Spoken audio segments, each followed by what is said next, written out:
자, 이제 개장 바짝 다가섰으니까 한 분 더 오셨고요. DB금융투자 화성 향남지점입니다. 윤선우 PB 나와 있네요. 어서 오십시오. 예, 안녕하십니까. 자, 윤 PB는 오늘 시장 전망 뷰를 어떻게 보시는지. 우선은 최근에 오미크론 확산세랑 이제 연준의 통화정책 정상화에 따라서 정상화와 어제는 또 헝다그룹 디폴트 리스크 등 부담 요인들이 계속해서 지금 나오고 있는데요. 그 가운데서 이제 뚜렷한 모멘텀이 없기 때문에 주가는 현재 박스권에서 등락을 반복하고 있는 것 같습니다. 어제 배당락 이후 금융투자의 매도세와 지금 외국인의 눈치 보기로 작년 동일 대비 거래대금은 약 50% 정도 감소한 것으로 보이고 있고요. 또 뚜렷한 매수 주체가 없는 가운데서 이제 개별 이슈가 있는 종목이나 테마가 어제 시장에서는 좀 강세를 보였는데 로봇주나 원전 관련주, 컨텐츠 중이 그중 하나였습니다. 아무래도 외인들의 매수와 이제 반도체 섹터의 반등이 없다면은 당분간 시장은 이제 박스권에서 개별 종목 장세가 유지될 것으로 보여지니까 1월에는 좀 단기적 이슈와 수급이 몰려 있는 섹터를 좀 바라보시면 좋을 것 같습니다.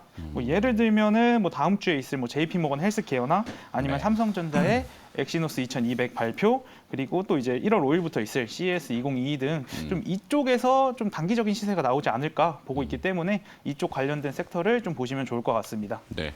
이벤트는 이미 예정돼 있는 거고 공개가 되어 있기 때문에 워낙 반복적으로 얘기해서 대충 다 주식 투자를 하시는 분들은 이런 경제 채널이나 증권 방송을 보시는 분들은 아실 건데 그 안에서 이제 찾아야 되는 거잖아요. 그렇죠. 그죠?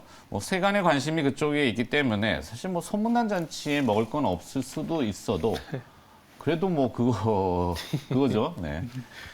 자, 그러면 접수 상황들 봐야 될 것 같은데 동시호가 접수는 좀 어떻습니까, 상황이? 네, 동시효과는 오늘 코스피 현재 상승 출발 예상이 되고 있습니다. 미국 네. 증시 일단 영향을 받는다는 좀 보시면 되지 않을까 좀 생각이 들고요. 삼성전자, SK하이닉스가 전일 좀 약세를 보이는데 오늘 같은 경우는 각각 한 1% 정도 현재 상승 출발이 예상이 되면서 오늘도 IT 섹터가 출발 지수에 좀 영향을 주지 않을까라고 좀 생각이 들고 있습니다. 어제 필라델피아 네네. 반도체 지수는 2% 올랐군요. 네네. 81포인트 올라서 4,027. 결국에는 IT가 가야 시장이 간다라는 걸 좀 보여주는 것 같습니다. 우리나라는 네. 시가총액 비중이 워낙 IT 네네. 구성되어 있는 것이 크기 때문에 IT가 가야 된다는 건 시장이 어느 정도 버텨줘야 될 거고 네네. 그래야 이제 개별적인 이슈들과 모멘텀들이 찾아서 부각이 될 거고 네네. 그 와중에 이제 사실은 지금 자막에 나오고 있습니다만 정치 테마를 어떻게 해야 되나. 네. 또 정치인입니다. 네. 그렇죠. 전일 시간에 걸해서 또 그 안철수 관련주가 강세를 보였고 어제 시장에서도 네. 강세를 보였었죠. 그래서 조금은 모르겠습니다. 하여튼 너무 시끄러워요. 네, 그냥 안 가시는 게 좋지 않을까? 대놓고 네. 지금 광고도 그렇고 네. 대선 주자들도 나와서 그렇게 얘기하시는데 본인과 연관된 그런 테마주에 대해서는 네. 큰 곤욕을 치를 수도 있기 때문에 네, 자. 네, 얘기는 그렇게 하지만 또 참 주식시장은 또 불나방처럼 그냥 타오르잖아요. 알겠습니다. 그 지금 네. 자, 네. 코스피는 봤고 코스닥은 호가들이 어떻습니까? 코스닥 역시 어제 이제 시간의 거래에서 정치 테마주들이 거의 대다수 상위권에 포진되어 있어서 그와 관련해서 안철수 후보 관련주인 WI나 써니전자, 까무 ENC가 한 10%대에서 3%좀 상승 출발할 것으로 보이고요. 또 아직 확정된 건 없지만 후보 교체 가능성이라는 명목으로 아마 오르는 것 같은데 한국성재나 경남스틸도 강보합권에서 시작할 것 같고 또 이재명 후보는 그 토론회에 나오셔서 직접 자신의 이제 관련주는 투자하지 마라라고 얘기했지만 동신건설, 리스타코 5에서 6%대 좀 상승을 할 것으로 보여지고 있습니다. 네. 그리고 나서 조금 이제 개별 종목으로 와서 살펴보면은 자동차 부품 쪽 대성파인텍, 에코캡, 구형테크 그리고 어제 테슬라가 오름으로써 KEC나 명신산업이 좀 상승할 것으로 보여지고요. 그리고 또 이제 코로나가 확진자가 매해 미국이나 한국이나 좀 나오고 있지만 네. 리오프닝 관련해서 노랑풍선이나 참 좋은 여행도 강보합으로 시작할 것 같습니다. 그리고 지금 CES 2022에서 자율주행 계속해서 나오고 있는데 오늘 로봇 관련주들은 현대모백스가 한 1.5% 정도 상승 예상 나오고 있고 자율주행에서는 모바일 어플라이언스가 한 3%대 상승 시작할 것으로 보여지고 있습니다. 네, 코스피, 코스닥 이렇게 구분하지 않고 그냥 섞어서 대충 얘기해줬고 대형주 조금 더 물어보다 말아버려가지고. 네.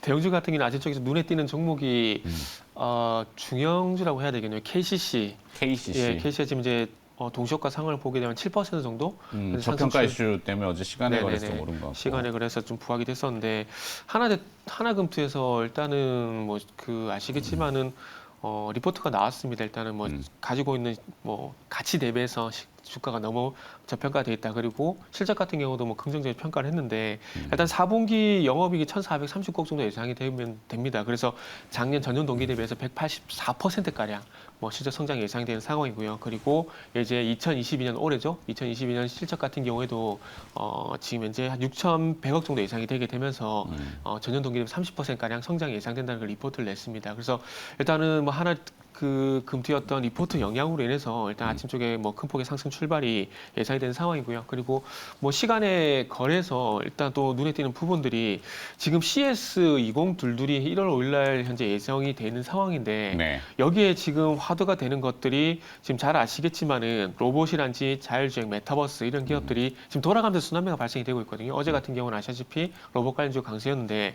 시간에 걸해서는 또 이제 그와 관련해서 자율주행이란지 메타버스 관련 종목들이 강세였습니다. 그래서 아까 전에 우리 팀장님도 언급하셨지만은 네. QSI 그리고 코세스 같은 종목들 그리고 로봇 관련해서 TPC. 그래서 TPC가 지금 현재 장 초반 그 동시효과 상황들 속에서 상당히 큰 폭의 어떤 그 급등 출발이 현재 예상이 되고 있는 상황인데요. 지금 현재 예상 호가가 4,580원 정도 형성되면서 16%까지 이제 급등 출발이 예상이 되고 있는 상황입니다. 그래서 로봇 관련주 내에서도 지금 현재 순환매가 좀 발생이 되고 있다. 기존에 강했었던 로봇스타라든지 로보티스 같은 종목들 쪽에서 이제 좀 스마트 팩토리 쪽으로 좀 옮겨가는 것이 아닌가 이렇게 좀 유추를 해볼 수 있는 동시효과입니다. 네. 자, 이제 동시효과 개장 쭉 접수되고 있는데 호가 이제 문 열면은 또 정확히 알겠죠. 자, 환율도 잘 보셔야 되니까 개장 후에 다시 접근해 보도록 하겠습니다. 준비 들어가시죠. 자, 그래서 윤선호 PB의 기업을 듣고 오늘 마무리하도록 오늘이 아니라 이제 개장을 마무리해야 될 것 같습니다. 자, 윤선호 PB는 이제 개장 느낌 다 보셨으니까 지수는 지금 뭐 왔다 갔다 하는데. 네. 뭐 지수를 좀 보시기보다는 1월 초까지는 좀 이제 외국인 수급이 돌아오기 전까지는 네. 개별 종목 테마로 보시는 게 맞는 것 같습니다. 뭐 올라가는 거 따라타시는 것보다는 좋았었던 게 한 2, 3일 눌렸으면 그때를 기회로 좀 보셨으면 좋겠고요. 네. 제가 오늘 가져온 기업 이제 갈까요? 소개해드리도록 하겠는데 무슨 기업 보고 오늘은 있어요? 이제 J 콘텐츠라는 기업을 J 가져왔습니다. 컨텐츠리. 예, 뭐 영화 및 방송 콘텐츠 회사로서 많이들 알고 계신데요. 뭐 작년 JTBC 스튜디오 유상증자랑 이제 외부 투자를 받아 빠른 속도로 이제 제작 캐파를 확충하고 있는데요. 2021년에는 총 6개의 제작사를 지금 인수를 해서 총 13개 국내외 제작사를 보유하고 있고요. 뭐 드라마 제작 편수는 2020년 14편, 21년 19편, 올해는 26편 정도로 예상되어 있습니다. 뭐 최근 넷플릭스에서 공개한 이제 솔로지옥이라는 예능이 국내 예능 최초로 글로벌 탑 10에 들어가면서 한 번 더 이제 컨텐츠 제작 능력을 입증했다고 볼 수 있겠는데요. 최근 넷플릭스랑 이제 디즈니 플러스 등 글로벌 OTT 기업들과 빠른 협업이 진행되고 있습니다.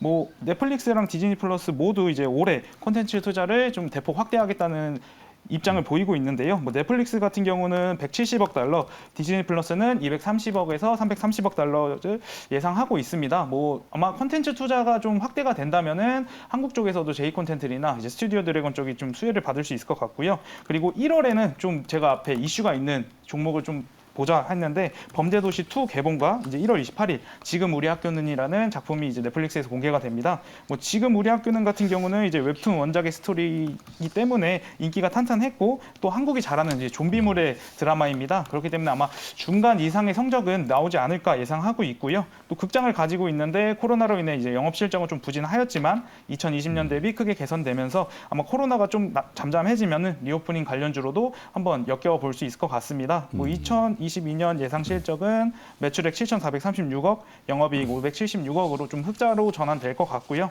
매수 가격은 57,000원에서 61,000원, 목표 가격은 8만 원, 손절 가격 52,000원 한번 잡아드리겠습니다. 좋습니다.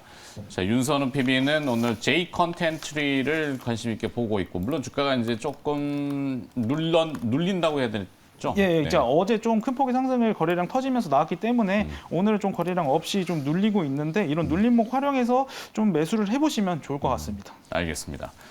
자, 개장 함께 해주셨고요. 알파 프로 투자 전략 정태근 팀장과 DB금융투자 화성향남지점의 윤선우 PB였습니다. 고맙습니다. 네, 수고하셨습니다. 감사합니다.